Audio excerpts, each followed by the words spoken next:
बंदियालवी की एक बात का जवाब दे, इस पर अरबाब तहकीक गौर करें, खुदा के लिए गौर करें और मुझे बताएं कि हजरत हुसैन रजी अल्लाह तआला अन्हु की हमशीरा, बड़ी हमशीरा सैयदा ज़ैनब, इसका मिज़ार दिमिश्क में क्यों है? मुतमईन करो हमें। हजरत ज़ैनब कहां दफन है? बोलो यार, और जोर से बोलो, कहां दफन है? और दिमिश्क में भी बनु उमैया के कब्रिस्तान में। जी, किस कब्र? बिस्मिल्लाहिर्रहमानिर्रहीम। इन्नमा युरिदुल्लाहु लियुज़हिबा अन्कुम रिज्सा अहलल बैति व युत्ताहिरकुम तत्हीरा।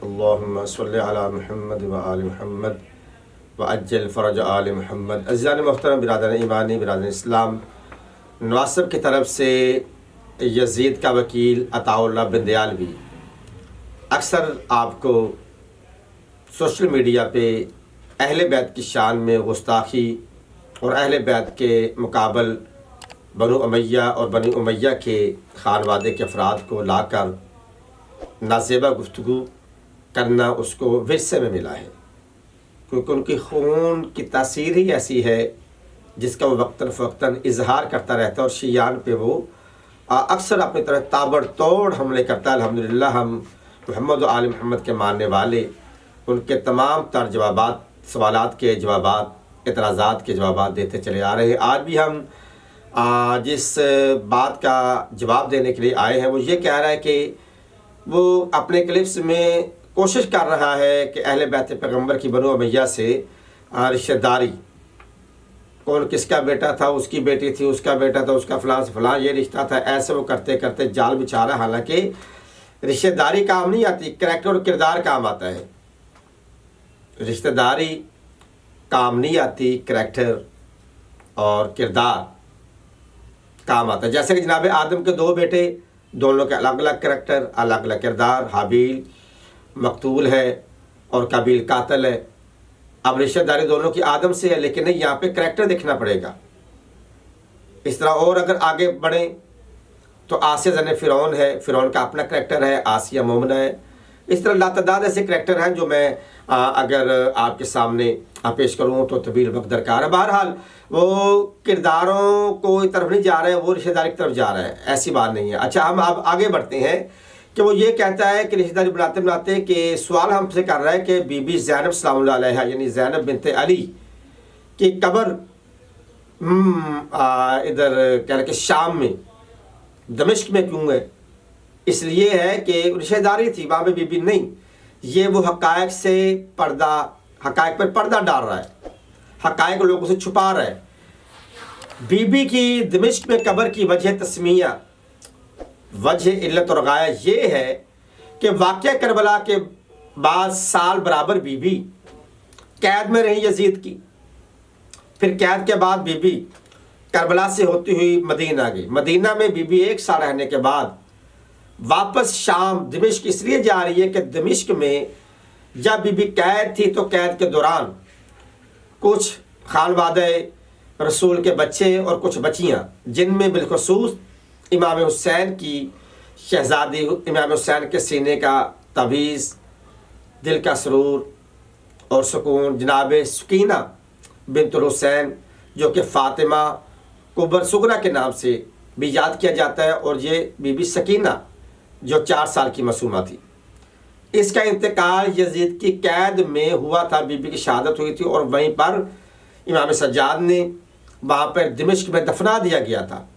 तो अब साल के बाद जब बीबी दमिश्क के लिए चली, शाम के लिए चली, ताकि मैं अपनी भतीजी इमाम हुसैन की बेटी की कब्र की ज़ियारत करके आऊँ और वो यादें जो माजी की थी उसे ताज़ा करके आऊँ। जैसे हम अक्सर अपने मरहुमीन की कब्र पे जाते हैं, तो बीबी अपने मरहुमीन के कब्र के लिए गई तो रास्ते में एक मुकाम पर एक वो दरख्त था कि जाते हुए रास्ते में इमाम हुसैन का सर उस दरख्त के साथ यजीदी फ़ौज ने लटकाया था।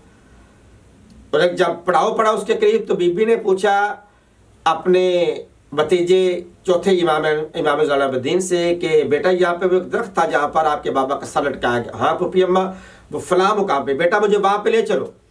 अब इमाम सज्जाद अलैहिस्सलाम और बाकी खानवादे के लोग साथ चले, उस दरख्त के करीब गए। तो बीबी ने जब उस दरख्त को देख के वो शाख को देखा कि शाख में अभी भी खून ताज़ा था, रंगीन था, सुर्ख था, तो बीबी ने वहाँ पे अपने भाई हुसैन की याद में नोहा पड़ा। तो तमाम तर अफराद खाना गिरिया करने लगे, रोने लगे। तो वहाँ का जो जिम्मेदार था वो नासबी था, शामी था, अहले बैत का दुश्मन था। उससे पूछा ये बीबी कौन है और क्यों रो रही है? बताया गया कि ये अली की बेटी है, हुसैन का सर यहाँ पे था, उसकी याद को याद करके बीबी रो रही है। तो इसने हाथ में वो ज़मीन खोदने वाला, जिसे आप कस्सी कह ले, बेलचा कह ले, अदरवाइज कोई और औजार कह ले, वो बीबी के सर पर और कमर पे मारा। उस वजह से बीबी की शहादत वहीं पे हो जाती है। अब बीबी की शहादत दमिश्क में होती है और मलऊन के हाथों से होती है। तो जब शहादत वहाँ पे हुई है तो बीबी को फिर दफनाया भी ज़ाहिर मदीने में नहीं जाना था, मदीना बड़ा दूर महीनों का सफ़र था। दमिश्क में ही बीबी को दफना दिया गया।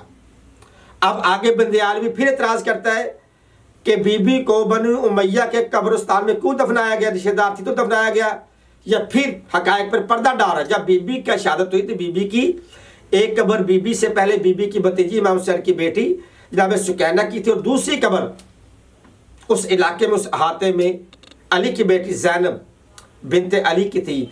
ये जो बनु उमैया की कबूर आप वहाँ पे देखते हैं ना, ये बाद में बनी है, क्योंकि उनकी हुकूमतें पे दर पे लगातार आती रही हैं, उनके मरहूमीन वास्ते जहन्नम होते रहे। तो बीबी के कब्र के आसपास इर्दो गिर्दो नवाब में उनकी कबूरें बनती चली गईं। बीबी बनु उमैया की कबूर में नहीं है, कब्रिस्तान में नहीं है, बल्कि बनु उमैया बीबी के हाथे में बाद में आए हैं। ये हकीकत है। ये लोग हज़ारों ऐसे प्रोपेगेंडीज हैं कि जो शियों के खिलाफ ये बनाते हैं और फिर मुंह की खाते हैं। लोग हक़ाइक़ अब जानते हैं, सोशल मीडिया का दौर है। अब आपके ऐसे गलीज़ प्रोपेगेंडों में लोग आने वाले नहीं हैं। इस यही वजह है कि आप जितने ज़्यादा प्रोपेगेंडे कर रहे हैं, शियत उतनी ही ज़्यादा फैल रही है। परवरदिगार आलम शियों को और अफ़कार शिया को इन जैसे नासबीन से महफूज रखे। वस्सलामु अलैकुम वरहमतुल्लाहि वबरकातुहू।